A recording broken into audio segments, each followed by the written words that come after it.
est-ce qu'à partir du moment où on voit, là, hein, c'est assez clair, là, on voit que le 26 mai 2003, sur D1P33, que vous êtes en désaccord avec la façon que M. Scott vous a produit son croquis d'information. Puis on voit sur P10 que le 2 juin, vous ne semblez pas là, être d'accord sur des poutres, là. OK? Pourquoi vous ne faites pas affaire avec l'autre, l'ingénieur, si vous n'êtes pas d'accord? Pour vous, c'est peut-être un croquis d'information. OK, mais moi, ma question, c'est, regardez, là, vous avez une autre soumission qui est moins chère. Dès le 26 mai, écoutez ma question, dès le 26 mai, vous êtes en désaccord avec la façon que M. Scott travaille. Pourquoi vous ne faites pas affaire avec l'autre ingénieur?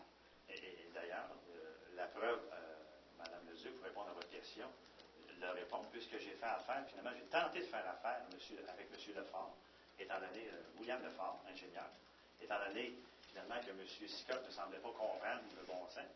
Alors, j'ai dit, bien, il n'est peut-être pas intéressé, finalement, étant donné que c'est un petit job, là, puis il est bien occupé sur ses gros projets ailleurs.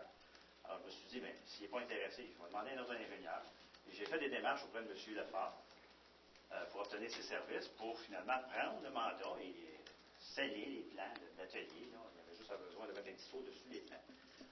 Alors, étant donné que j'ai demandé finalement à M.